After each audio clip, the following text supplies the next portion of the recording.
चालीसा का दूसरा रविवार।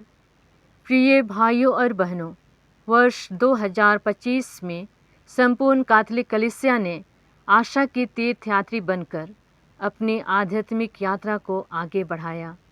आज का तीनों पाठ हमें फिर से जीवन की एक महत्वपूर्ण यात्रा अर्थात विश्वास, परिवर्तन और आशा की यात्रा का निमंत्रण देता है। पहले पाठ में ईश्वर अब्राहम को अपने देश और कुटुंब को छोड़कर उस भूमि की ओर जाने के लिए बुलाते हैं जिससे वह दिखाएंगे। यह यात्रा केवल यात्रा नहीं थी, बल्कि उनके विश्वास और आज्ञाकारिता की परीक्षा थी। ईश्वर का बुलावा अक्सर हमें हमारी आरामदायक जिंदगी से बाहर ले जाता है, लेकिन जब हम विश्वास के साथ हाँ कहते हैं तब वह हमारे और दूसरों के लिए कल्याण का स्रोत बन जाता है। अब्राहम ने आकाश के तारों की ओर देखकर ईश्वर की प्रतिज्ञाओं पर भरोसा किया। उसी तरह हमें भी कठिनाइयों के अंधकार में आशा के सितारों की ओर भरोसापूर्ण देखना है। संत पिता फ्रांसिस कहा करते थे, अब्राहम की कहानी हर ख्रिस्ती की कहानी है। जब ईश्वर कहते हैं जाओ, तो यह केवल स्थान बदलने का नहीं, बल्कि हृदय बदलने का निमंत्रण है। डर, अहंकार और झूठी सुरक्षा से बाहर निकलकर विश्वास के मार्ग पर चलने का। दूसरे पाठ में संत पौलुस बताते हैं कि ईश्वर ने हमें हमारे कर्मों के कारण नहीं, बल्कि अपनी कृपा के कारण बुलाया है। हम चाहे कितने भी कमज़ोर क्यों ना हों, वे हमें स्वीकार करते हैं।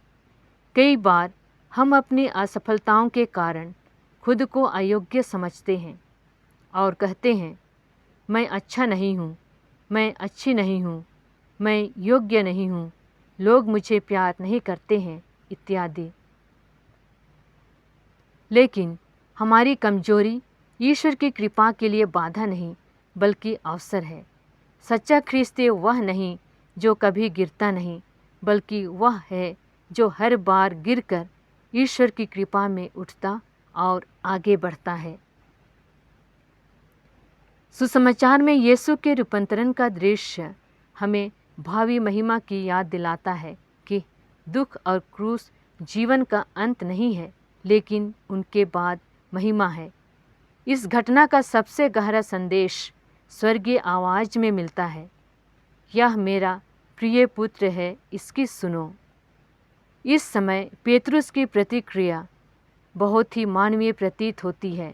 वह उस सुंदर अनुभव को हमेशा के लिए पर्वत पर ही रोक लेना चाहता था, लेकिन प्रभु उन्हें वहाँ ठहरने नहीं देते हैं और पहाड़ से नीचे उतरकर फिर लोगों के बीच उनके संघर्षों और जिम्मेदारियों की दुनिया में भेजते हैं। अतः हम भी उनकी तरह आध्यात्मिक अनुभवों में ही न रुकें, बल्कि उन्हें सेवा में उतारें। आज ईश्वर हमें भेजते हैं, डर से नहीं विश्वास से जाएं, निराशा से नहीं आशा से चलें और अपने लिए नहीं बल्कि दूसरों के लिए प्रकाश बने।